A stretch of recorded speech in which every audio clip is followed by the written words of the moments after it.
All right, my team, I'm going to lead this panel. So let's go Aarti on the stage.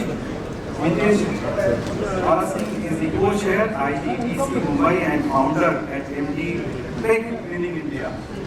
Let's welcome Aarti. Okay. Mr. Mitesh Gangar, Head Business and Supply Chain at Aarti Industries. Mitesh, are you here? Wonderful. Vijay, please assume your position. Please. Director for Industrial Logistics Services at Colliers, and thanks a lot for coming all the way from Chennai. Please assume your seat. Hi, Ravi, my good friend. Thank you very much, Ravi. He is the CEO at Argon, India, consulting person. And Arif, Siddiqui, my good friend. Thank you very much, Arif, for accepting the appointment such a short notice. Plus, buy one get two free. All right, guys. Take your seats. Sit down with the photograph. Thank you.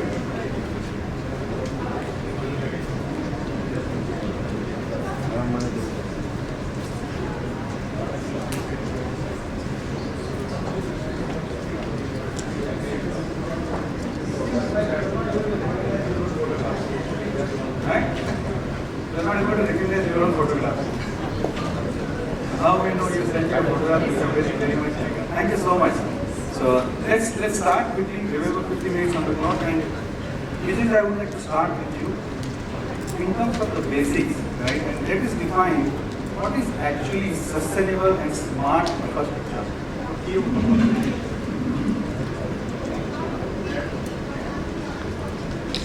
Sustainability is today a trending topic where every organization is trying to adapt sustainable practices like reducing carbon footprint, reducing wastage, conserving energy. However, we should take a holistic approach towards it. We should, it's important to include managing the physical assets, including building vehicles, operations and services. So smart infrastructure actually plays a pivotal role in terms of technology-driven approach, where we use data analytics and smart technologies to ascertain the optimum usage of assets and operations. And in terms of key drivers, I could add for this. So drivers are government regulations or environmental regulations, and management commitment towards sustainable goals, and maybe customer demand to suppliers to have sustainable goals, stakeholder needs, and brand value of the company.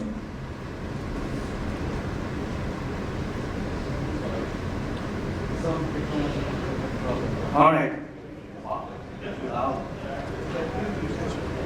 So technology is a bit different, right? Being smart and sustainability is different. Technology can be an aid as well. But more important is considering the aspects of what is actually being smart and what is sustainable. Let's get Dr. Mala to speak about this, right? Considering the current challenges of climate change, ESG, how can India transform into a sustainable infrastructure environment? Could you provide a couple of best practices where our delegates can follow? Yeah, hello. Good afternoon, everyone. So, my name is Mala Singh and I represent CII IGBC, which is a more than 125 years old organization, CII. And the IGBC is promoting this green building movement, basically having the intent to develop and to imbibe, the more smart and green infrastructure development all over the country. So the question which sent by the moderator that what is smart and sustainable, I think we were already smart and sustainable if you look back, just ancient history of India. We were creating the structures, we were already sustainable, we were using local materials, we were using, the local practices more indigenous, and we were already addressing more biodiversity, and we were making the development, in harmony with the nature. So but due to exploitation of resources today, because we know the industrialization, population, so many challenges are in front. I think that's what we are adding this sustainable, smart or green terminologies now in the development. Generally, if you just look back, we were calling our building and infrastructure just buildings. But why we are adding green word now? Because this is the need of the hour. Because nowadays, the climate change, global warming and resource depletions are such a big challenges in front of us. So we don't have any option. Now, if you look into the overshoot Mother Earth Day, the way we are exploiting the resources, I should communicate here that 23rd July 2023 is going to be the Mother Earth Overshoot Day, where we have already utilized more than 1.75 times of resource exploitation is already being done. So we are already standing on the tipping point. So when we consider the need of smart and infra, a development which is done with the basic fundamental green principle has to be integral part of that development. Smart is not sufficient. Smart makes you through technology interventions, through automation, smarter. You can say smarter. But the basic green principles, which we learn from our wisdom of heritage, ancient principles, I think that has to be an integral part of this entire development portfolio. And I think as rightly he said that sustainability, when we talk about people, planet and profit together. So this is what the sustainability is a very buzzword nowadays. Everywhere we listen to this. We talk about smart, we talk about green, we talk about sustainability. But I think every development on this planet has to be now more inclusive, which not only address the needs of, I would say, the business operations or the commercial goals, but it also addresses the environmental commitments and it also addresses the social requirement. This is what I think overall smart and sustainable word which means for me and as a Shashwat Vikas. I think this is what I feel that it has to be, and it has to be in line with our national goals, which are already set by our Honorable Prime Minister.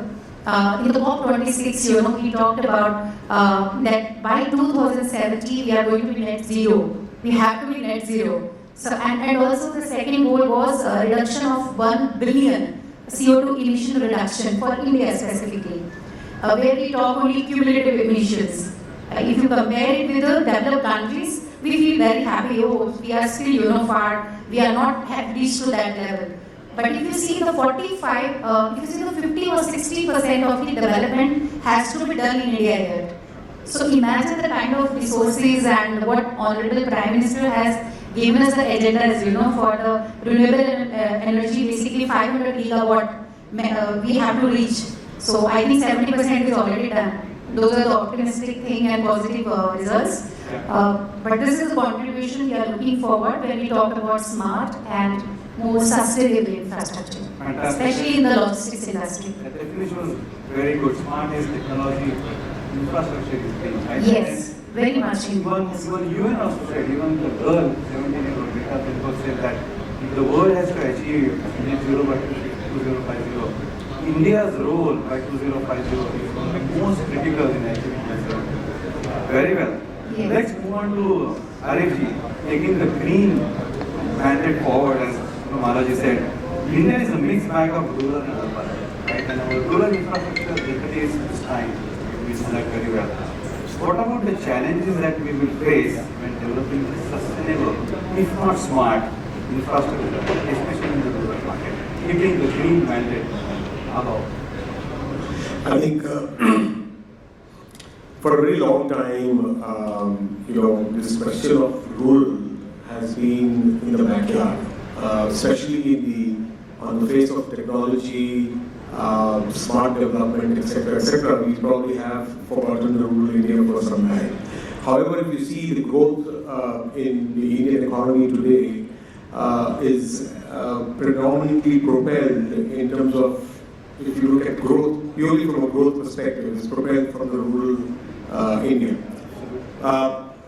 I think a lot of thanks to the internet penetration, which basically, if you look at the data 2021-22, internet penetration has gone up to 50% of the Indian population. However, a very large percentage of that still continues to be staying in the urban area, and connectivity continues to be a problem. So let me now come back to your question and straight away look at some of the 4 or 5 fundamental challenges that we will continue to face. First of all, is obviously going to be the challenge of IT connectivity or bandwidth connectivity, which needs to be addressed. And I know that that's a continuous effort going on as far as the government is concerned, even as far as the private players, telecom private players are concerned. So that's something which will not be a major challenge, but there are dark spots, in terms of connectivity. They will slowly get addressed. The important aspect is the entire customer expectation differentiation between urban India and the rural India. Okay. Rural India is governed and driven by huge cultural value systems in the country, whereas urban India has actually moved up the ladder or evolved in terms of adopting more westernization and the Indian culture. And these two cultural differences actually provoke a different behavior as far as the customer is concerned. So we will have to completely look at the rural India from a different lens, from a different periscope, so that we understand the behavior differently and what type of challenges those behavioral changes are going to face. That's one aspect that we need to look at. The other aspect is going to be the aspect of awareness and education and skill development. Looking at creating infrastructure in the rural part of the country is going to be driven by three aspects: affordability, skill, and technology, ability to maintain technology. It will be easy to invest in technology, equipment, all types of fit-outs inside the warehouse, but it will be difficult to proactively maintain these technologies and keep the uptime high. Second thing that will be very important that I mentioned is skill, ability to be able to have the resources that are going to be used to operate these smart warehouses or other technology-aided warehouses. So maintenance is going to be another big challenge that we're going to face. So that's going to be another major aspect. Here, therefore, the definition of smart finally, will be completely different. We need to relook at: is always smart about high-end technology, high-end equipments, and high-end infrastructure? Fine. In my opinion, as a consulting, not only as a consultant, but having run third-party logistics companies and having invested 30 years of my life in this business, I would say that smartness is about defining what that specific infrastructure is serving. It's not going to be one straitjacket fit everybody or fits all. You are going to have different shades of warehouses that will have to be specifically defined as to what channel of business you are serving. And that's what's going to be the challenge in the definition. If you continue to define a warehouse as a 12-meter tall warehouse, and that's going to be, or a 16-meter tall warehouse, is what it's going to be anywhere and everywhere, VNAs and ASRSs and automation and sorters going to be even putting in Pudukkottai somewhere in the corner, as well as in Delhi, then I don't think that this is going to happen. We have to very clearly study.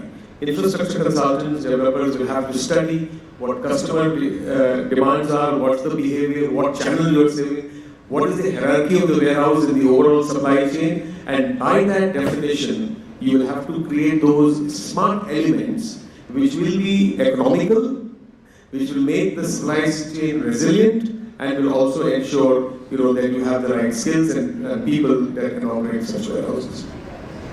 Thank you. This is know your customer, right? And you configure the expectation, and then you configure the products that the customer is selling, and to the markets, B2B or B2C, depending upon whether it's a DG product, pharma product, or it's a UP product. Coming to you, Mitesh, from a growth and green perspective, we are a growing economy. And as Arif just said, that rural markets will grow with challenges. So when you grow, that means more consumption, more gas consumption, right? More emissions. How do we tackle that and strike a balance between the ESG goals and the profitability goals? Interesting. And the way the question was posed, it appears that it is one versus the other. So among completing spectrum of choices, we have to choose growth versus green. Sometimes it could be, but a lot of times it is not so. Yeah. So I'll come to that with an example. And I want to understand your own experience in Aarti, how you do that. Sure. So I work at Aarti Industries, which is basically a manufacturer of chemical intermediates. So where we sit in the supply chain is our feedstock comes from the refineries or from mines or from fertilizer companies. We do value addition and then we supply our products to the other active manufacturers. So our customers would be the agrochemical or the pharmaceutical or the engineering polymers or the color manufacturers and so on and so forth. While we do this, we of course use a lot of carbon. Carbon is in our product. So when we make derivatives of benzene and toluene and so on, they inherently contain carbon. We consume more than 4.5 lakh metric tons of coal each year, which powers, which gives us electricity as well as steam, which is used for the processing of chemicals.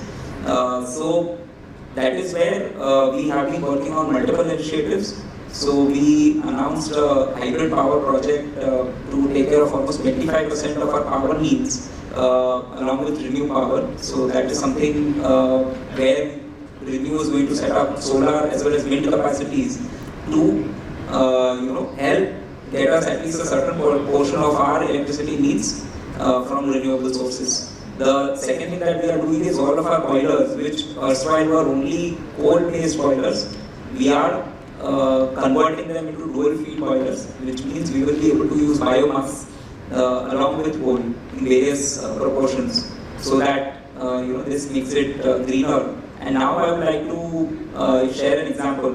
So there is one product that we were manufacturing, we continue to manufacture, where the demand started exceeding capacity. And this was a problem or a challenge thrown to the local site team on demand is exceeding and we need to increase our production capacity. So the first analysis that they did, they said we need this much more of reaction equipment, this much more of separation equipment, and we will need these additional utilities, which was the simple scale up, saying this is what we need today. If we want to multiply the capacity, all of this we need in addition. And then when they brought the list, we realized that we simply did not have enough space in the land to be able to put all of this together. So that was the problem number 2, that whatever you brought to the table is not what we can do, and therefore how do we expand capacities? It's not possible to just buy land adjacent to it, or it is not possible to put this in a completely different location as well. And what happened was, really insightful for all of us. A young engineer came and said, there is this entire product stream which is coming out at an elevated temperature, and there is heat that we are just losing. So we are just cooling that product off and then basically storing it in the tank. Why don't we use this heat to heat our raw materials and recover some of it? And just as we implemented this solution, what happened was the entire need for additional utility went away. We were able to use this waste heat, make our process greener, and double our capacity with less than 10% increase in the utility load. So yes, growth is possible with making it greener. Solution, right? Smart as well as sustainable. Probably some bit of lack of knowledge in the initial stage, but then everything we well. Coming back to Ravi now, right? With your role from a manufacturing, supply chain to a consulting, you have seen the best of the both worlds from both sides of the chair, right? So what's the role of a supply chain consultant like you and me, right? And crazy question, but how much of a role does a supply chain consultant really play in the design phase today when you want to create an infrastructure which is smart? Is there a role for it in the beginning, upstream, or you move along as you go? Yeah, this question was easy to answer when I was the only consultant in the panel, but now I right? So yeah, we brought him on purpose so that you can't tell anything wrong. Yeah. So what does a consultant play a role? Before that, are we playing enough role? I think that's the question. Maybe not, honestly. I think this sustainability thing and everything is just coming into the thing that now that otherwise our roles, especially on the downstream supply chain, has been limited to saying how do we reduce the cost per piece, how do we reduce the cost per kg kind of a thing. And the entire focus, while both the growth and profitability can go together, but when you look at the last piece of the supply chain and see how do you make that cost more efficient. Or it has always been saying, look at the cost kind of a thing. Yes. But yes, somebody was saying earlier panel, now you want the truck cabins to be air conditioned. Obviously, there's an element of extra consumption of fuel to some extent. Ultimately, the wrong line matters, does not matter, but there is an element there. We want our human index to go up, we want that also. And possibly there is a role to, in the long run, it might help reduce the carbon footprint also. There's some calculations will go on and all, somebody will come with that. But then these questions will always come in. So as consultants, I think we are as good as the client. So as our when we give proposals or when we suggest solutions, it's always specific to what our customer has asked us to provide. Now the moment we bring in an angle of saying, let me look at the sustainability angle also, obviously that leads to increase in consulting costs, that leads further. But I think I think it's good to know that whenever it's strategy consulting, when we're talking about strategic products, we're talking about network design optimization kind of thing. That is definitely when customers are now asking, saying that please also look at the systematic angle.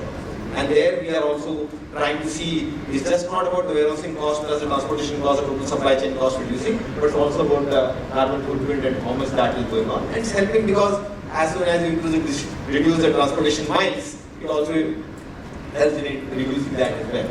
But I would say the role of a consultant on the tactical things, when it comes to warehouse assets, optimizing this thing, has been limited.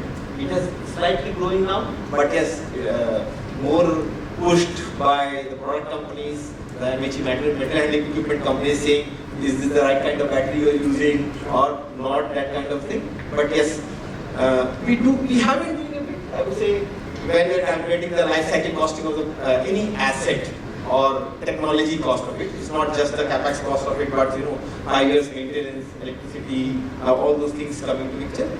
But over the last couple of years, I've definitely seen a shift towards giving better solutions to the client. And definitely there is a role when you're doing the design. It's much easier to do at the design stage rather than to do retrofit. So wonderful. And what a great answer. And just to tell you, Desai, you retained your job. Not in India now because of the great answer. So earlier you started with something different. Dr. Malaji, coming back to you and taking the example that Mitesh mentioned, was a classical circular loop for me, right? You're using probably a waste or an output of another process, bring it back into a mainstream process and utilize the value of it for a third byproduct, right? And you could just go on putting it into like a circular economy. And taking that circular word forward, Malaji, do we follow these practices in India, as they just mentioned, across the wider spectrum of industry and even into the wider markets in India? India is a huge indigenous economy. We don't depend on anymore on any other American companies as much as we want. So, what do you think? I think this is the concept, which has been evolved from Indian dharti itself. Absolutely. Okay, we cannot ignore that fact. Even my grandma, my ancestors, if you see there the practices, they were following, even a single, in the fabric they were wearing, it was recycled and reused 3-4 times for various purposes. So the one particular product which was being used by somebody and it was used by next generation. Even if you see, I belong to Himachal Pradesh, and in my house you can still see my grandfathers and their those 3-piece suits and all those things are still my children also using. So that sort of culture is still you can see in some areas. And at the micro level, if you see the circular economy concept, I think we Indians have the habit. Even if you see the housewife, you see the best example of circular economy, how she reuses the things at the home. So it starts, charity begins at home here. When it comes to the, I would say the corporate sector and manufacturing sector at a very large scale, I think that's the challenge, and although it's a challenge, but it's an opportunity also. So how we can transform that challenge into opportunity, that's the thing where we are today now.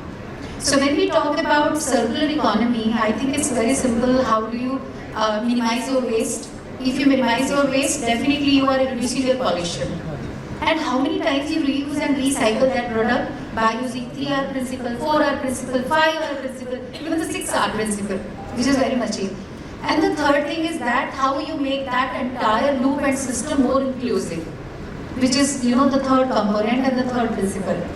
And apart from that, if you see the circular economy, I would say MSMEs, the small scale industry, especially the supply chain industry, is going to play a very big role.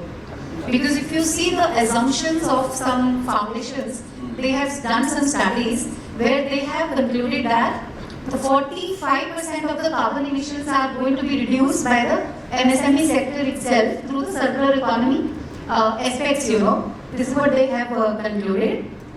And also, if you see the circular economy aspect in Indian context, I would say MSME from various sectors, doesn't matter which sector they are. It may be hospitality, it may be healthcare, it may be industry, it may be real estate. Because I very much belong to Green Building Council and the real estate sector, somebody mentioned about the operational carbon and operational energy through technology intervention. Let me tell you the critical part where we are facing today, that is the scope 3 emission, which is supply chain is going to play a major role. It is like, the 90% of your any corporate emission, if you look into, that comes from the scope 3, where the supply chain is the most important thing. Right? But what happened? Then you talk about ESG, you talk about your CSR responsibility. Nowadays ESG is the most evolving subject. But then stakeholder engagement, how do you sensitize your stakeholders? How can you empower your stakeholders so that they share your data with you regarding imported energy I'm talking here. Because we talk about operational energy. When you talk smart and infrastructure also, you started with the question. I was thinking that we are talking about mapping of carbon, we are talking about technology, heat recovery you spoke about, but I think that all is operational carbon. But when it comes to the embodied carbon, which is a very evolving subject, which leads to the LCA, the life cycle cost assessment, you mentioned that. So, for example, I am telling you, suppose you want to create a very large warehouse and logistics master plan. Suppose the first thing comes into the picture, that's how do you plan that entire master plan holistically in terms of your footprint of your warehouse structures, in terms of your how you are bringing nature also to that campus. Because I tell you, the green, the forests are the best in circular economy. Because they manage themselves, they manage their waste at its own. So how do you bring that green aspect in the entire development? That makes you more smarter, more wiser, then you use more wisdom. Because one single neem tree is going to, how much, I think most of you must be knowing that how much carbon emission it is going to reduce. So if you know all those concepts, all those interventions, natural interventions, I think you work on things, very holistically. It's not just technology driven all the time.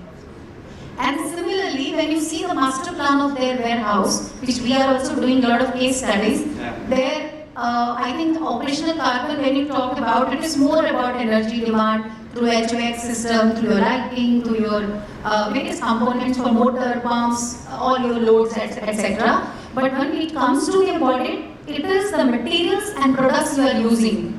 So how efficient those products are, whether they are green certified, they are eco-labeled product.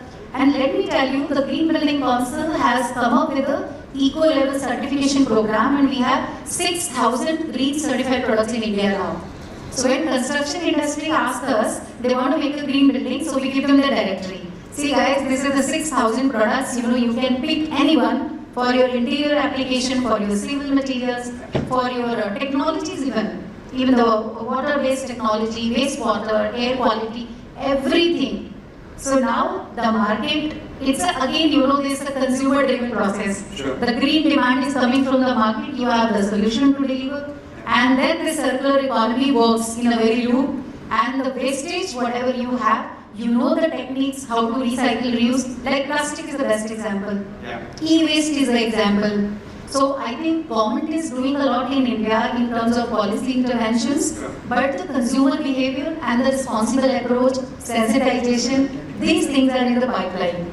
So I would say, wo din dur nahi jab hum achieve karenge, but we are on the right path. Very well said. So that's an optimistic approach. Arif, Thank you. Taking that point forward, from a green perspective, from a knowledge perspective, from a rural market perspective, combining all these three, and can we say from a planning and designing the futures right in the beginning, Are there certain standards or features that companies can leverage while planning and designing this environment? Do we have a repository or vibe or authority that? Yeah, I think excellent question at the right time. Let me just react a little bit, to what Dr. Mala said. I completely agree that the government is really working hard in setting up policies, and my intervention with the government of India, at different stages or at this moment with being a part of authoring a part of the national logistics policy and the handbook on warehouse standardization. I have three things to say. We need to understand the context of the industry that we are talking about. Currently, if you look at the entire warehousing industry, not more than 7.5 to 8% of the warehousing industry is run by the organized sector.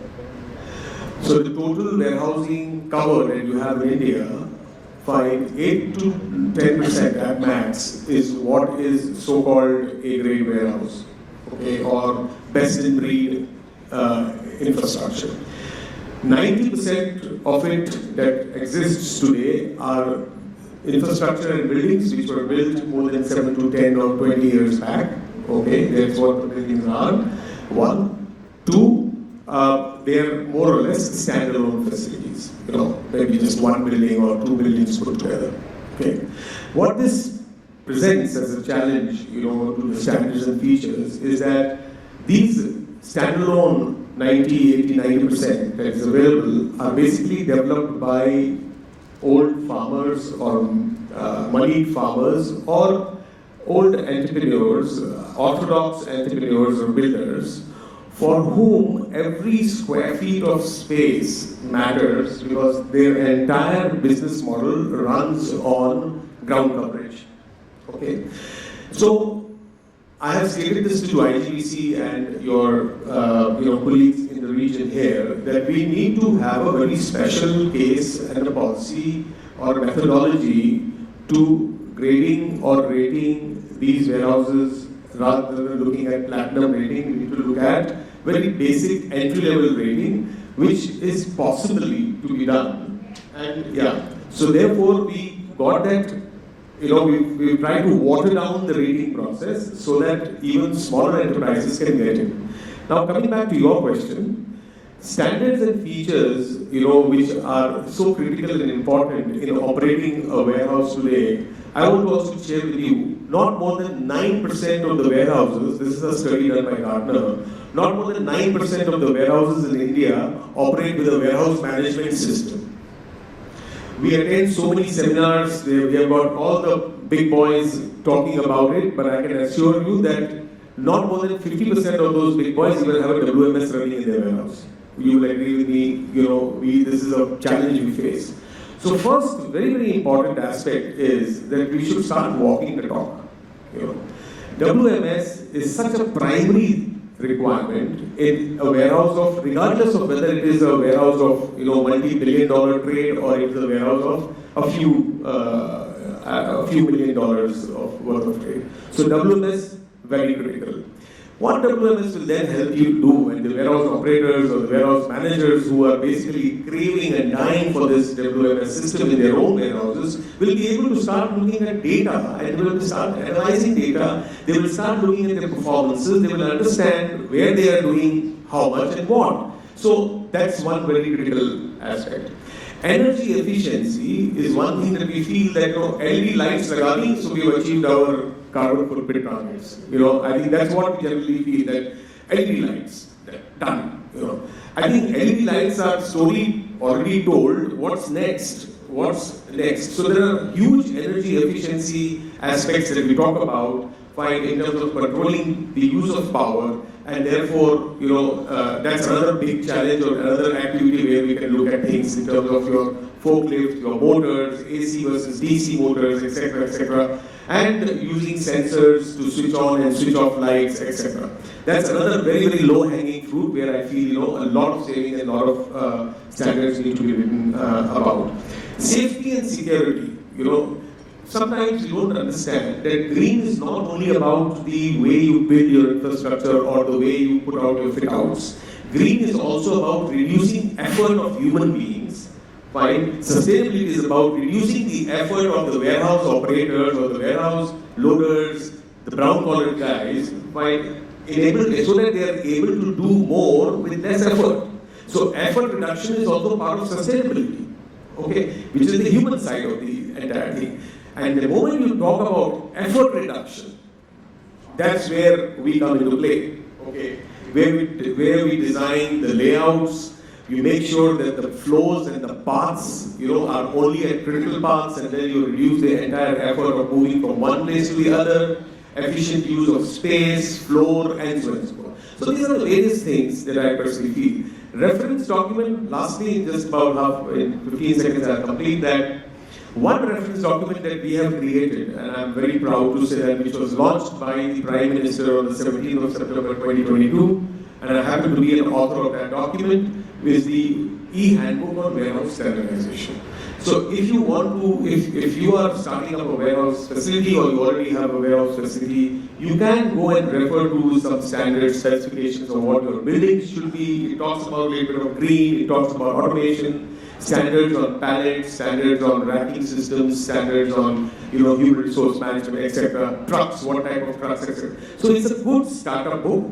The edition 2023 is again being written again for upgradation because the first one was written in a short while. So now we're going to improve that. So that's a document that you can refer to. Congratulations on the Thank you. Yeah, quick one, short one. I think when I was hearing him, so you just mentioned all the specs, the green aspects, sustainability, that are already integral part of the IGBC warehouse and logistics rating system, which was introduced in 2020. And today, more than 75 companies have already registered and certified, especially the Indo-space.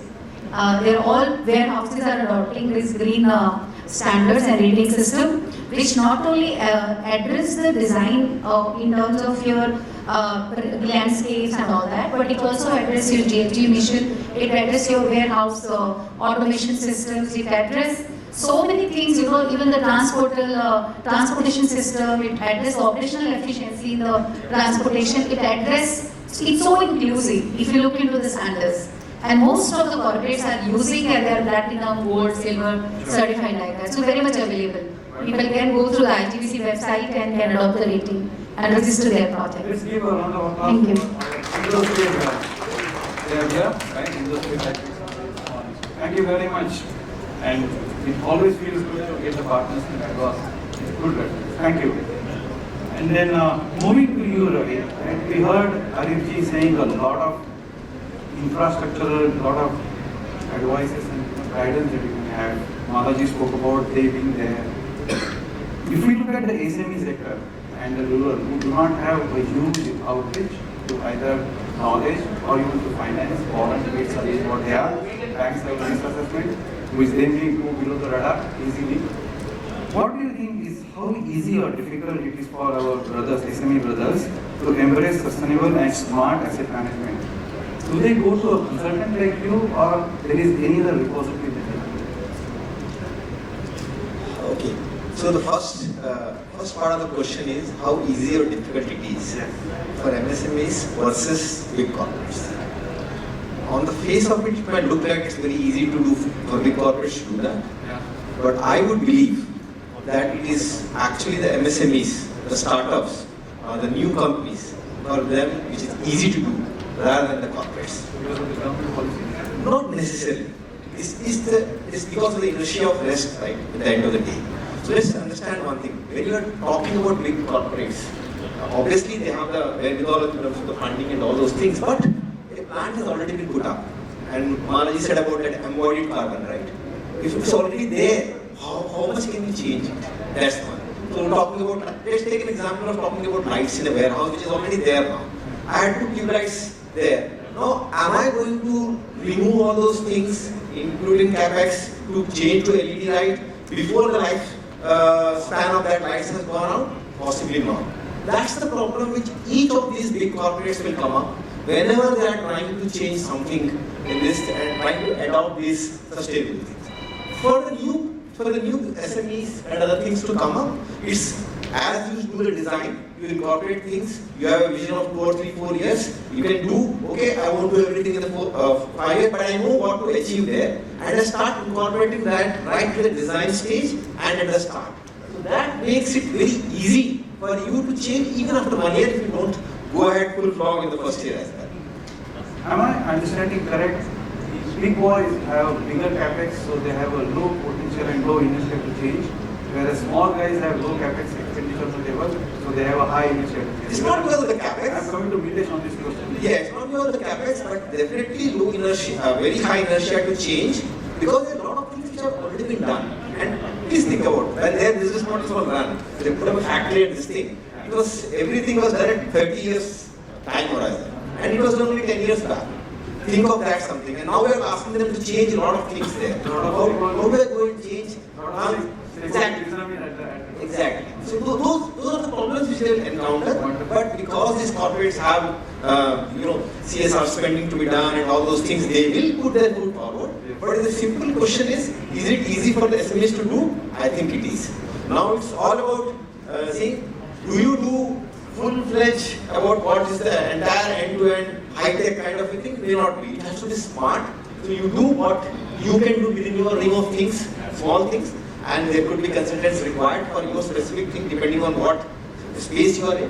They may not be required for that because the standards are evolving. I believe, like Malvi said, right, Indospace is coming up and almost all the buildings are done. But the kind of buildings which Indospace comes up, that what Arif was saying is only less than 10%. What do you do for the 90% of the buildings? But I'm sure within next 6 months the standards will come up, then we'll be able to do that and all those things. So, in short, yes, it's very easy for the SMEs to take it up and go forward because they don't have any baggage. They don't have any baggage about the process, they don't have anything, it's easy to adopt and yeah. Wonderful. What an example, whether you dispose of all your current lights and move to LED. Taking that disposal part forward, Vijay, and coming to you, what is the governing standard for engaging disposals, containment of our assets, especially in your industry? Chemical industry, and more on the dangerous process. Sure. So again, I'll start with context. Yes. So because we are a listed company, these numbers are out in public. We have a gross block of about 5,000 crores, of which 2,500 crores was added only in the last 3 years. And this gross block probably will almost double in the coming 3 years because we are investing almost 1,300 to 1,500 crores each year. So there is huge investments in the manufacturing space that is happening now. And what is happening is also a shift in the industry. For chemicals, what originated in Germany, moved to the US, then to Japan, then China, is now coming to India. And while we are doing this, of course, there are certain assets which are old and that need to be replaced. How do we take that decision? One is when the cost of maintenance is higher than the cost of replacement. Replacement becomes the decision. Or we continue to assess the useful life of our equipment. A lot of these can be hazardous, there could be safety issues. So whenever we reach a threshold of about 2 years of residual useful life is when we move towards replacement decision for the asset. And then once we do this, what happens is in case of hazardous waste, the Pollution Control Board clearly identifies that the responsibility lies with both the seller as well as the buyer. So it is not just something that we can dispose it off, sell it off. It is our responsibility to ensure that it is being disposed in the right fashion when we do it. So for the case of acid, we would decontaminate the asset. The chemicals are, of course, the hazardous waste is sent to a different processor. The metal mainly would be sold to another processor. There are challenges because the downstream industries in both the cases remain unorganized. So our teams go and handhold them, educate them on what could be the hazards, how can this be more sustainable. We also do regular audits for somebody who is supposedly our customer to ensure that the right practices are being followed and there is nothing wrong. Very well said. Well, Ganesh, coming back to you and taking Mitesh's argument forward, he is a manufacturer, his views are different. For you as a facility owner and service provider, Would you have the same approach, repair versus replacement, what cost lets me change? Or when you take a facility, you say, let me change everything, make it take cost. What is the behavior?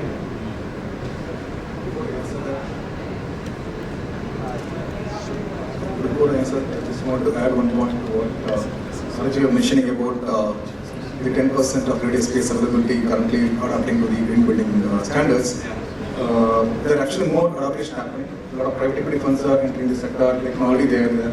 So they're expecting more green buildings to emerge, and a lot of developers are adapting that model. So we see that in future, definitely there's going to be more adaptation to the green building standards. We are 6 minutes into it. I did not take a question because the conversation was interestingly fluid. 2 questions and very sharp and smart questions because we are on smart and sustainable. Anyone? 2, 3, gone, no questions. You have one? Okay. After this, we will not have any questions maybe tomorrow because you finish your program. Just kidding, go ahead. Does he have a mic? Thank you. See, I mean, whether it is a chemical industry or any other industry, see, more important, like what Mr. Siddiqui also said and Gangar also said, that see, it's easy to move on to sustainable practices, even if you are existing for the last 30 years or 40 years. So I'll give you the example of cement industries. They are existing since the last 30 years. Still, we are utilizing waste of various industrial waste. Maybe many of us, many of the people who are here are our customers in that, because we are co-processing their waste. Now we are moving from coal to, the other waste from the other industries, which is not fossil fuel. Almost we will find that many of the leading cement industries, they are already operating at 20% thermal substitution rate. Other part is power. So all the captive power plants existing in cement industries are now slowly closing down. We are we are using renewable power, whether it's a captive renewable power or a group captive power. So once you decide upon, like warehouses, if you have, why not to take green power, or you can say renewable power or solar power for charging the, for using power in warehouses. Another is that, when we are talking about various industries who are generating waste, so a lot of investment is yet to be done to ensure that whatever they are emitting is pre-processed before being emitted. Otherwise, it's not usable, or it's not being, people cannot co-process it. And ultimately, it goes to the landfills or to the incinerators who are emitting at a level of, say, 30 meter or 70 meter or 100 meter, which is not good for the environment. So similarly, for green building concept, what I suggest is that whatever platinum or gold standards presently are being set, that needs to be revised. Why? Because that doesn't consider the power, renewable power also even. So even for various offices, even we are being granted platinum or gold, even if we are not using green power. Alright. So that didn't appear to me as a question. So I don't think we need to answer that because it was a comment, Yeah. right? And I'll tell you when you use Dr. the Humana, we are only 4 minutes. So it was a comment. I'll not a use question. half a minute. Do that, please. 20 seconds. Okay, because I'm the first lady, I think, who's Sure. getting instruction from a man to reduce the time for the talk. Yeah. Okay. Anyway, generally ladies consume more time. I'm the We are moderator, famous for right? that. Yeah. So I'll have to Yeah. Please go. So, but I think this is very important to address here because Sure. his doubts should be clear. Let me tell you, when you see, you talk about a green building, that itself means that first principle is to optimize the consumption by taking various energy conservation measures. One is, it's like a pyramid, okay? Energy pyramid. First start with the energy conservation through passive approach, which we talk about design interventions like your daylighting, your ventilation, your, I would say, architecture systems, where energy conservation we address. So you minimize the load by using energy conservation methods. Then pyramid, the second terminology comes energy efficiency. So energy efficiency comes from the technology intervention, where you are using restarted equipment, you are using better or equivalent to any standard which is giving you the best technology in terms of energy consumption, like your HVAC system, your lighting, motor, pumps, I2, I3, etc. The third thing in the bottom of the pyramid, which comes the renewable power. So renewable power is very, very important in the green building. First, you minimize the entire load from energy conservation, efficiency, and whatever the demand comes into the picture, you achieve some benchmark of EPI, which we call Energy Performance Index. First you meet that, then the rest you compensate with the green power. Then only you get the green rating. Otherwise you don't get. And let me tell you, when you say green power also, it is again on-site and off-site.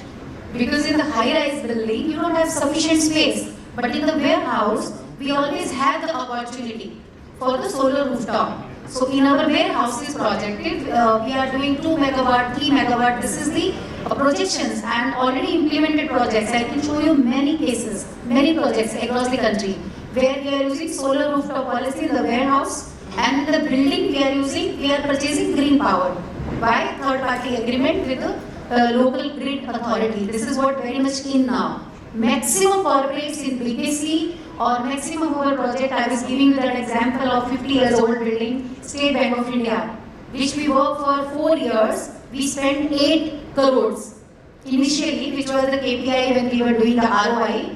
Within 2.5 years, by doing this technology interventions and retrofitting, we were able to achieve from 90 lakhs of electricity bill, it has gone down to 45 lakhs. So 50%. Then SBI made the policy that we will do all our projects green across the country. This is what charity begins at home, and you set the examples. And green power is very, very important, especially in the case of warehouse, it is must. You cannot get platinum or silver without green power. So please, I think your doubt is clear, sir. Sure. If it is not, So remember the energy pyramid always. Thank you so much. I have a quick question. Reverse logistics, successful business in China. I was wondering, where we design the warehousing policy, reverse logistics is something which has become only success in China. Do you think it can happen in India? Rather than keeping it to something very important. Is a business model, successful business model in China, one of the industries, reverse logistics. Yes. yes, it is possible. There are e-commerce companies who manage that today, right? All e-commerce companies goods come back. You told me to give the answer short. But Not yes, not monosyllabic. It can be multisyllabic. yes. So the answer is yes, you can. There are hundreds of examples where the entire business case revolves around just reverse logistics. There are organizations and companies who are given birth only for managing reverse logistics. So in India. I can give an example of Lazada, who make money on reverse logistics actually. We can talk about it later. It's a very legible business legally. Thank you so much, guys. Give them a big round of applause for a wonderful discussion. And Prerna, please give the token of appreciation. Sure. While that is going on, again, second reminder from my colleague, please fill up your forms for the first study that you have, so that when you come back again, we have 15 minutes to go through. Hello, Arif. Good to see you.